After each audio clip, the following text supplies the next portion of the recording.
السلام علیکم ورحمۃ اللہ وبرکاتہ۔ امید ہے اب تمام لوگ بخیر و عافیت ہوں گے۔ ایک طویل غیر حاضری کے بعد ایک دفعہ پھر ہم آپ کی خدمت میں حاضر ہیں، اور امید ہے اس دفعہ تسلسل کے ساتھ ہم ویڈیوز بنا سکیں گے تاکہ یہ کتاب النحو پائے تکمیل کو پہنچ سکے۔ کافی انقطاع ہوا ہے درمیان میں، بعض مصروفیات دامنگیر رہیں جس کے باعث ہم ویڈیوز نہیں بنا سکے، لیکن انشاءاللہ اب امید ہے کہ پابندی کے ساتھ ویڈیوز بنائے جائیں گے۔ تو آج ہم لوگ جو چیز پڑھنے والے ہیں وہ وہی بقیہ سبق ہے جو ہم لوگوں نے شروع کیا تھا، یعنی اسماء مبنیہ۔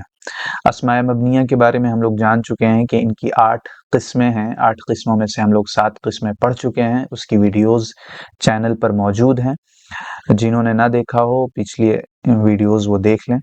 آج ہم لوگ متا سے شروع کریں گے کیونکہ انا تک ہم پڑھ چکے ہیں۔ تو متا بھی کیا ہے؟ اسم ظرف ہے، اور یہ متا کیا ہے؟ اسم ہے۔ کیوں؟ کیونکہ یہ اسماء مبنیہ کی بات چل رہی ہے، تو لازماً یہ کیا ہوگا؟ اسم ہوگا۔ اور یہ کیا ہوتا ہے؟ مبنی ہوتا ہے، مبنی بر سکون ہے۔ ظرف کے شروعات میں ہی کہا جا چکا ہے کہ اس میں سے کچھ مبنی علی السکون ہوتے ہیں، کچھ مبنی علی الفتح ہوتے ہیں، کچھ مبنی علی الکسر ہوتے ہیں۔ تو متا کیا ہے؟ مبنی علی السکون ہے، یعنی اس کی جو اخیر حرف کی حالت ہے وہ ہمیشہ سکون پر رہتی ہے۔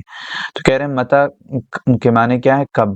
زمان کے واسطے آتا ہے۔ ہم نے بتایا تھا کہ ظرف کی 2 قسمیں ہیں، ایک زمان اور ایک مکان۔ مکان یعنی پلیس، اسپیس، اور زمان ٹائم جسے ہم کہتے ہیں۔ زمان کے واسطے آتا ہے یعنی ٹائم کے لیے آتا ہے۔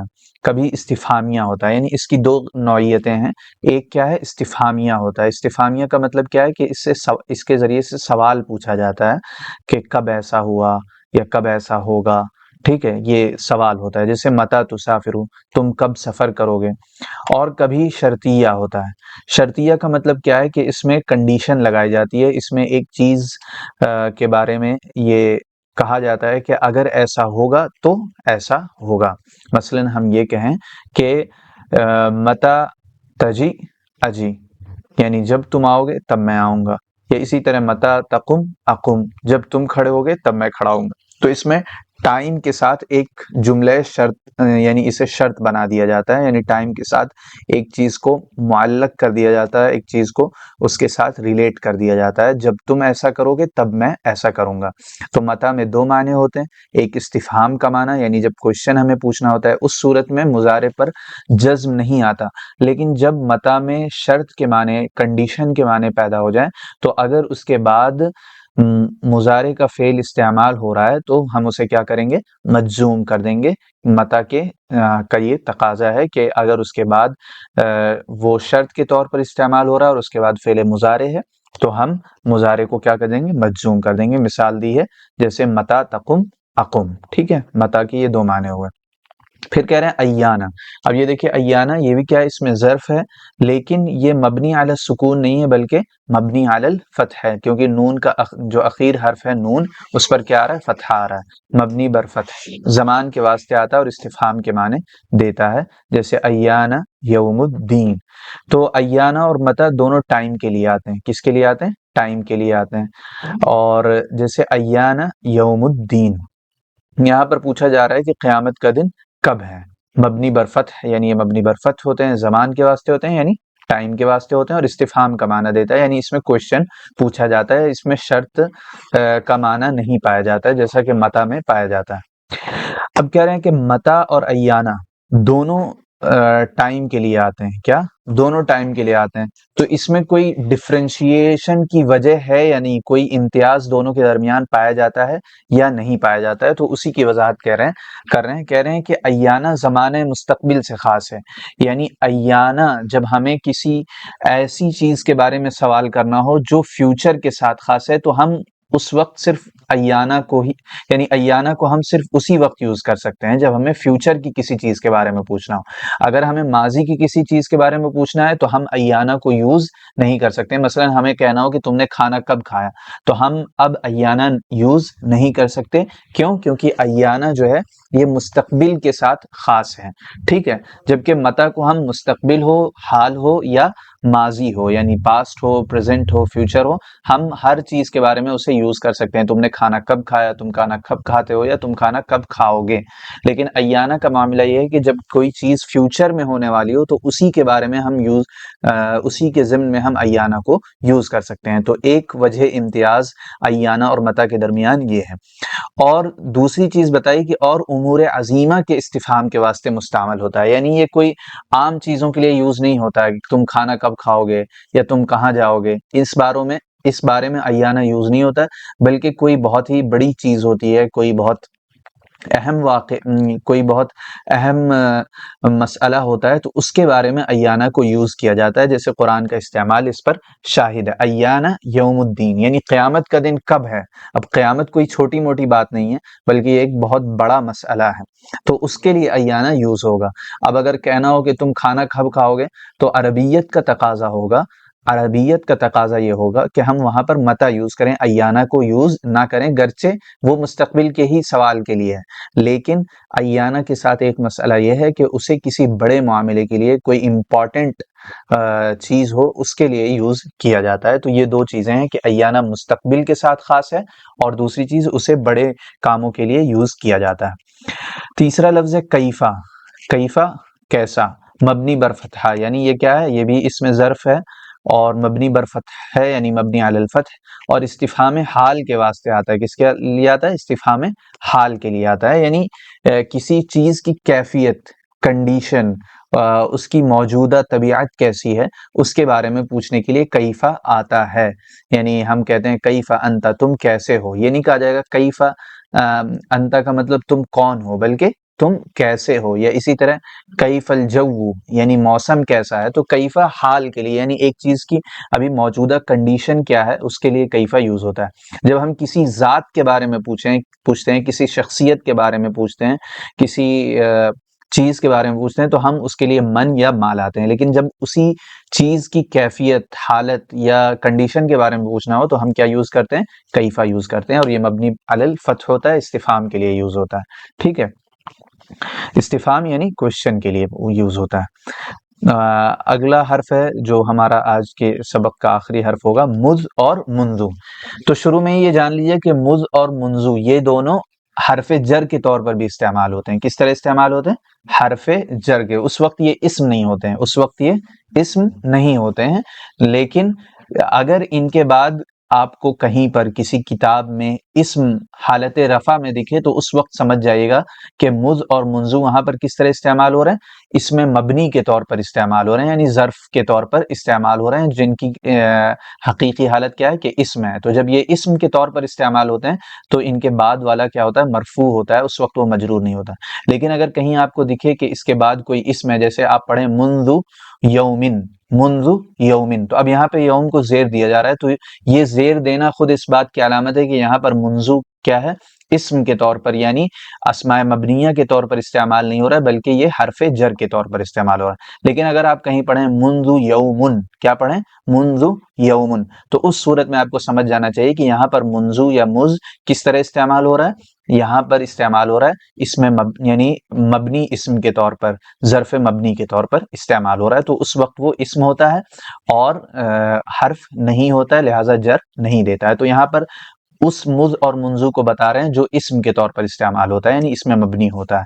تو مذ تو مبنی علی السکون ہے، اور منذ مبنی علی الضم ہے. کبھی یہ دونوں اول مدت کے معنی دیتے ہیں. اول مدت کے معنی کیا دیتے ہیں؟ یعنی جہاں سے ٹائم شروع ہوا ہوتا ہے، سنس کے معنی دیتے ہیں. کیا معنی دیتے ہیں؟ سنس کے معنی، سنس فرائیڈے. اور اس صورت میں ان کے بعد مفرد معرفہ آتا ہے. اس کے بعد کیا ہوتا ہے؟ مفرد معرفہ آتا ہے، یعنی جو اس کے بعد ٹائم باؤنڈنگ بتانے کے لیے لفظ آتا ہے وہ مفرد ہوتا ہے، یعنی سنگولر ہوتا ہے، اور معرفہ ہوتا ہے. معرفہ کا کیا مطلب ہے؟ کہ اس پر الف لام ہوتا ہے، یا معرفہ کی جو اور شکلیں ہوتی ہیں ان میں سے کوئی اسم ہوتا ہے. جیسے ما رأیتہ مذ یوم الجمعۃ، یا منذ یوم الجمعۃ. تو یہاں پر دیکھیے یوم الجمعہ اضافت کی وجہ سے معرفہ ہو گیا، اور یوم کیا ہے؟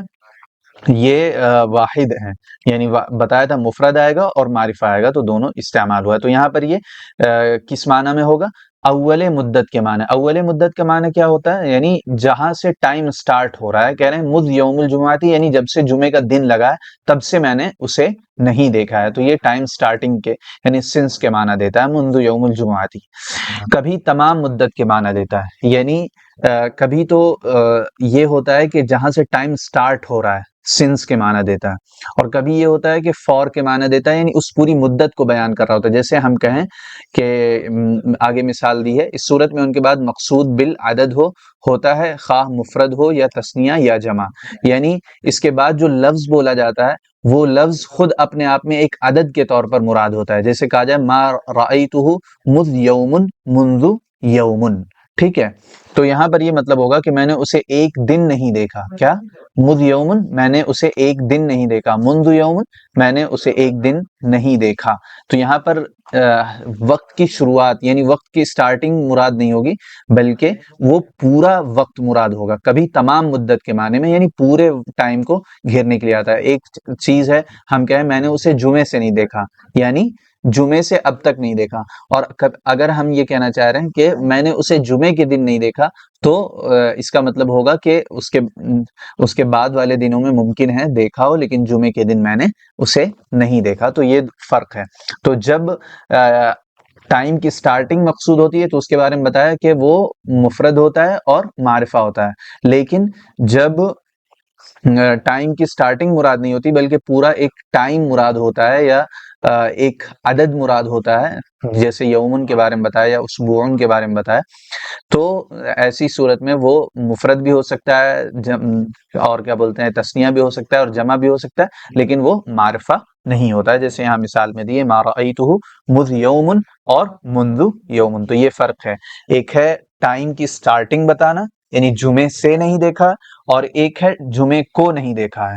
تو جمعے کو نہیں دیکھا ہے کا مطلب یہ ہے کہ اس میں پورا ٹائم بتانا مقصود ہے، اور جمعے سے نہیں دیکھا کا مطلب یہ ہے کہ سنس کو بتانا مقصود ہے۔ تو یہ امید ہے یہ فرق آپ سمجھ رہے ہوں گے، ٹھیک ہے؟ تو یہ مذ اور منذ کیا ہوتے ہیں؟ وقت کے لیے ہوتے ہیں، یعنی ظرف ہیں، ظاہر ہے ظرف زمان، اور ان میں دو معنی پائے جاتے ہیں، ایک تو ٹائم کی سٹارٹنگ بتانا ہے یعنی اس وقت سے، اور ایک ہوتا ہے کہ اتنے وقت، ٹھیک ہے؟ یعنی یومن ایک دن نہیں دیکھا، اسبوعن ایک ہفتے نہیں دیکھا، یعنی ما رأیتہ مذ شہرن، میں نے اسے ایک مہینے نہیں دیکھا، یہ مطلب ہوگا۔ اور اگر ہم کہہ دیں کہ منذ الشہر، تو اس کا مطلب ہوگا کہ میں نے اسے ایک مہینے سے نہیں دیکھا ہے، ٹھیک ہے؟ اب کہہ رہے ہیں کہ جمہور نحوی مذ اور منذ کو ترکیب میں مبتدا اور ان کے ما بعد کو کیا کہتے ہیں؟ خبر کہتے ہیں۔ یعنی اس کی ترکیب کیا کریں گے؟